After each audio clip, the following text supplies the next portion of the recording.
अस्सलाम वालेकुम class next आपके पास एग्जांपल नंबर 9.7 से आज हमने डिस्कस करना है। एग्जांपल 9.7 डिस्कस करने से पहले आपके साथ कुछ इंपॉर्टेंट हिंट मैंने डिस्कस करने हैं कि जब भी कभी आप प्रोबेबिलिटी निकालते हैं जी एक्सिस के अंदर, जी ट्रांसफॉर्मेशन के अंदर, तो आपके पास जब भी कभी प्रोबेबिलिटी -10 से 0 के बिटवीन आ जाए कैलकुलेट करने वाली, या 0 से +10 के आ जाए, तो हमेशा इसकी जो प्रोबेबिलिटी का आंसर होगा वो आपके पास 0.5 हुआ करेगा। एक फार्मूला आपको ये पता होना चाहिए, ये इंपॉर्टेंट ट्रिक्स हैं, ये जगह जगह पे वैल्यूज़ यूज़ होनी है। एक ये चीज़ इंपॉर्टेंट है याद रखने वाली कि -10 से 0 आ जाए और 0 से 10 आ जाए, ये जी की फॉर्म में जब आ जाए तब इसका आंसर हमेशा 0.5 आया करेगा। इसको कैलकुलेट करने की ज़रूरत नहीं है, आप डायरेक्ट बताया करेंगे।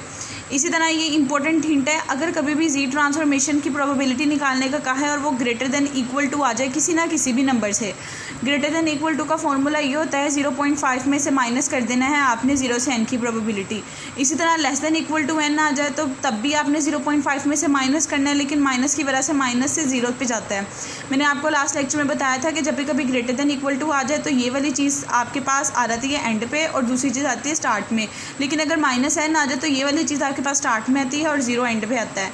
और अगर कभी जी लेस देन n आ जाए, किसी नंबर से लेस आ जाए, उसकी प्रोबेबिलिटी निकालनी हो, इसकी प्रोबेबिलिटी के लिए आपको 0.5 प्लस वो वाली टर्म की प्रोबेबिलिटी करनी पड़ती है, यानी एडिशन तब आएगा अगर जी लेस देन किसी ना किसी नंबर की आएगा।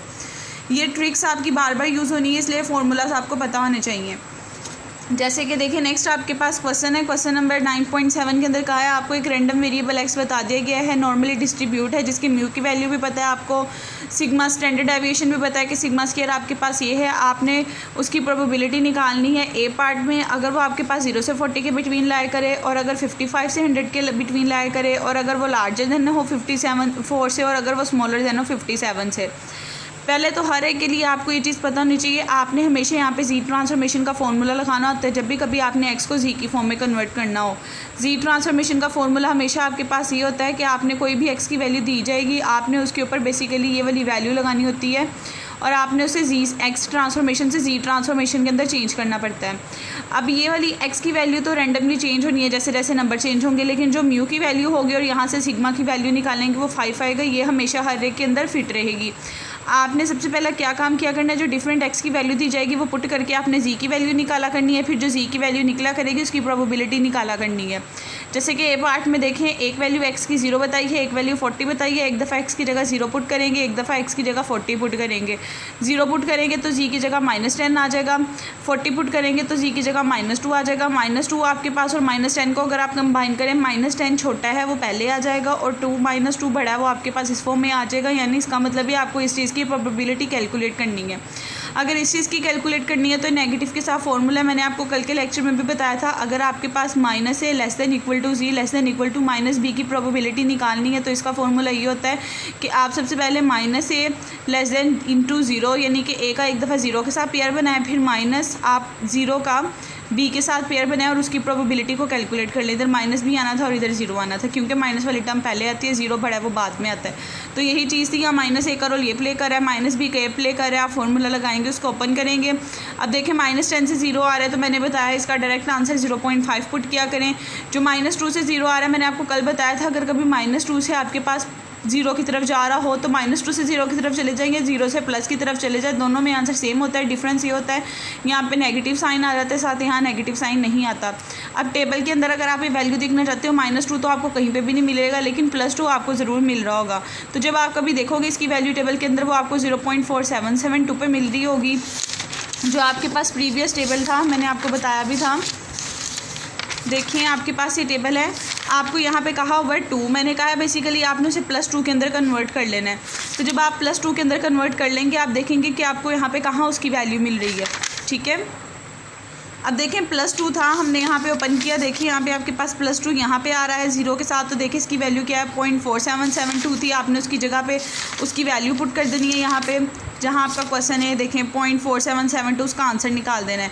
इसी तरह जब 55 के लिए आपने बात करनी है, 55 के लिए देखें आपने एक्स की वैल्यू जो पुट की थी, नेक्स्ट वाले पार्ट में 55 और 100 आ रहा था, ये 0 से 40 के लिए आपने निकाला था और कंबाइन निकाल के बता दिया था, ये आंसर आता है।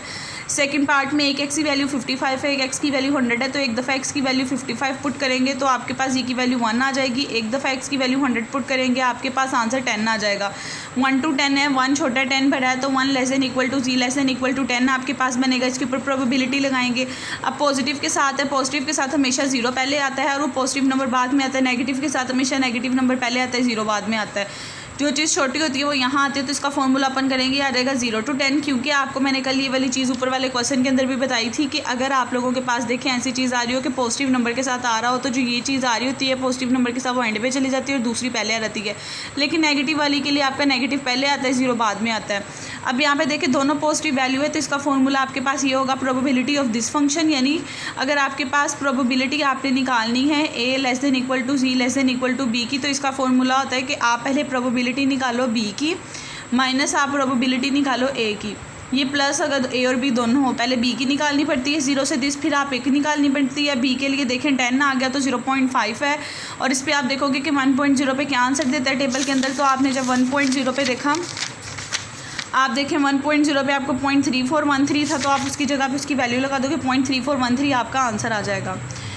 इसी तरह आपके पास नेक्स्ट पार्ट है जहाँ लार्जर देन 54 है और स्मॉलर देन 57 है। जहाँ पे लार्जर देन है तो देखें लार्जर देन के लिए आपको मैंने ये फॉर्मूला बताया था, ग्रेटर देन के लिए आपने ये करना है। और जब आपके पास स्मॉलर देन आ जाए लेस देन के लिए आपका ये वाला फॉर्मूला होता है। ये दोनों फार्मूलास आपने माइंड में रखने हैं। अब जहाँ पे 54 वैल्यू थी वहाँ एक्स की जगह 54 पुट करना है। लार्जर का मतलब होता है ग्रेटर देन इक्वल टू के लिए आप ग्रेटर देन इक्वल टू लिखोगे। एक्स के रिस्पेक्ट से जी की वैल्यू 0.8 आई थी। मैंने ग्रेटर देन के लिए बताया कि जब कभी Z greater than equal to N आ रहा हो तो 0.5 में से माइनस कर देते हो ये वाली वैल्यू। तो आपने वही काम किया, 0.8 देख लिया कहाँ आ रहा है आपके अंदर टेबल में, उसकी वैल्यू लगा दी। इसी तरह जब आपने अगले पार्ट के लिए करना था 57 पहले पुट करना था, फिर आपने देखा 1.4 लेस देन के साथ आ रहे हैं और लेस देन का मैंने फॉर्मूले में बताया था आपके पास 0.5 प्लस हो जाता है। आपने उसके अंदर प्लस किया, उसके रिस्पेक्ट से यहाँ लिखा और देखा टेबल के अंदर 1.40 कहाँ था। यहाँ पे बेसिकली 1.4 देखना था, यहाँ 0 देखना था। उनके कॉमन पॉइंट पे आपकी कोई वैल्यू 0.4192 आ रही थी, उसके रिस्पेक्ट से बता दिया ये आंसर आता है। सिर्फ टेबल देखना आपको आना चाहिए, आपका काम ईजिली हो सकता है। उसके बाद नेक्स्ट क्वेश्चन जो है, नेक्स्ट क्वेश्चन बहुत ईजी है। नेक्स्ट क्वेश्चन आगे स्टेटमेंट के थ्रू आ जाते हैं। आपको इस स्टेटमेंट के अंदर एक चीज़ याद रखनी पड़ेगी, डिफरेंट वैल्यूज़ दी जाएगी, आपको उसे जी ट्रांसफॉर्मेशन से आंसर निकालना पड़ेगा। अब देखिए जैसे कि स्टेटमेंट के अंदर मीन की वैल्यू 3.5 दी हुई है, स्टैंडर्ड डेविएशन की वैल्यू आपको 1 दी हुई है, उसके अलावा एक्स की वैल्यू 12 मंथ दी हुई है। लेकिन जब भी कभी आपने काम करना है आपने उसे हमेशा ईयर्स की फॉर्म में चेंज करना होता है, क्योंकि यहाँ लाइफ की बात हो रही है बेसिकली अप्रॉक्सीमेटली। तो आप जब देखोगे लाइफ में तो आपके पास एक्स की वैल्यू 12 मंथ है, हम उसे अपने आसानी के लिए ईयर में चेंज करेंगे। ईयर में चेंज करेंगे, एक्स की वैल्यू 1 आ जाएगी। अब आप एक्स के जी का फॉर्मूला लिखोगे कि जी का formula x minus mu over sigma होता है। तीनों वैल्यू पुट करोगे, जी की वैल्यू आ जाएगी। इसका मतलब ये था कि हम लोगों को उन्होंने यहाँ पे कहा हुआ था हमने 1.0 के रिस्पेक्ट से सॉल्व करना था, यानी हमने फ्रैक्शन बतानी थी रिप्लेसमेंट के साथ 12 मंथ के अकॉर्डिंग। 12 मंथ बेसिकली 1 ईयर बन गया था। इसका मतलब ये हमने 1 ईयर के अकॉर्डिंग यहाँ पे प्रोबेबिलिटी निकालनी थी, जब एक्स हमारा जो था वो 1 ईयर के अकॉर्डिंग आ रहा था। क्योंकि यहाँ पे रिप्लेसमेंट है, रिप्लेसमेंट जहाँ पे भी आएगा वहाँ लेस देन इक्वल टू होता है। तो इसके रिस्पेक्ट से आपने जो एक्स के रिस्पेक्ट से जी की वैल्यू निकाली थी उसको उस फॉर्म में ट्रांसफ़र किया। अब यहाँ पे लेस देन इक्वल टू के साथ आ रहा है। मैंने लेस देन इक्वल टू के लिए आपको फॉर्मूला है देखिए नेगेटिव का बताया हुआ है। 0.5 में से माइनस कर देनी नेगेटिव वाली टर्म, 0.5 में से वैसे ही आपने लिखा आपने टेबल के अंदर। अब देखिए -2.5 तो कहीं भी नहीं आ रहा होगा क्योंकि टेबल हमेशा पॉजिटिव होता है। तो जब भी कभी नेगेटिव वाली साइड आ जाए आप उसे पॉजिटिव में कन्वर्ट करोगे, पॉजिटिव वैल्यू टेबल में देखोगे कहाँ आ रही है, उसका आंसर पुट करोगे तो एट द एंड आपका आंसर आ जाएगा। ठीक है, अब आपका आंसर 0.0062 आएगा। लेकिन देखिए आपने बेसिकली रिप्लेसमेंट परसेंटेज की फॉर्म में बतानी होती है। जब आप इसका परसेंटेज निकालोगे तो ये बेसिकली 0.62% आ जाएगा जब 100 से मल्टीप्लाई होगा। इसी तरह नेक्स्ट एग्जांपल नंबर 9.9 है। इसमें वैल्यूज़ बता देती हूँ, इसे सॉल्व आप लोग खुद करोगे। हाइट मीन आपको बता दिया हुआ है, मीन की वैल्यू आपके पास क्या है, आपको वेरिएंस बता दिया हुआ है, वेरिएंस की वैल्यू क्या है। इसका स्क्वायर रूट लोगे तो आपके पास आ जाएगी सिग्मा की वैल्यू डायरेक्ट। आपको बता दिया हुआ है कि आपके पास यहाँ पे टोटल 6 फीट है। जो एक्स की वैल्यू है फीट को आप इंचज़ में चेंज करोगे। 1 फुट में 12 इंचज़ होते हैं, 6 फुट में 72 इंचज़ हो जाएंगे। तीनों की वैल्यू आ जाएगी। आप जी के अंदर फॉर्मूला पुट करोगे। उसके बाद आप लोगों ने हाउ मैनी बताने थे कि आपके पास अगर 1000 आ रहा था उसके रिस्पेक्ट से बताएं 6 फुट के लिहाज से क्या आता है। आपने पहले 6 फुट के लिहाज से बताने थे, उसका निकालने के बाद फिर उसे 1000 से मल्टीप्लाई करके बता देना था कि 1000 के लिए ये आंसर आ रहा है। तो आपने देखिए इसके लिए यहाँ पे फॉर्मूला लगाया। फॉर्मूला लगाने के बाद जो आपको एक्स की वैल्यू थी जो हमने इंचज़ की फॉर्म में चेंज की वो लिखी, उसके अकॉर्डिंग से जो जी आया वो लिखा। Z greater than equal to N है, फॉर्मूला लगा। जो मैंने आपको बताया था Z greater than equal to किसी नंबर से आ रहा है 0.5 में से माइनस कर देते हैं, टेबल के अंदर वैल्यू देखिए, आपने आंसर बता दिया। उसके बाद ये 6 फुट के लिए आया था, आपको 1000 के लिए चाहिए था। जो 6 फुट का आंसर होगा उसे आप 1000 से मल्टीप्लाई करोगे तो बता दोगे कि ओवरऑल 6 फुट के साथ साथ 1000 जब सोल्जर्स हो जाए तब आपका ये आंसर आता है। इसी तरह एग्जांपल 9.10 है, इसके अंदर हमें बताया कि प्रोबेबिलिटी निकाले, उसके लिए पहले जी की फॉर्म में कन्वर्ट करना पड़ेगा। जी की फॉर्म में कन्वर्ट करने के लिए सिग्मा और म्यू की वैल्यू आपको चाहिए होती है।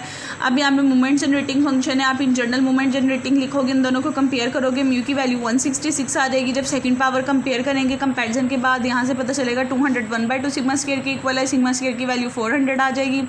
दोनों वैल्यू निकल आई हैं। जी का फॉर्मूला लिखोगे, सिग्मा और एग म्यू की वैल्यू पुट करोगे, उसके बाद 1/1 एक्स की वैल्यू पुट करते जाओगे जैसे प्रीवियस एग्जांपल में की थी, और उसके रिस्पेक्ट से उसको जी की फॉर्म में कन्वर्ट करके टेबल से आप लोग चेक करते जाओगे जैसे फॉर्मूले से करना है।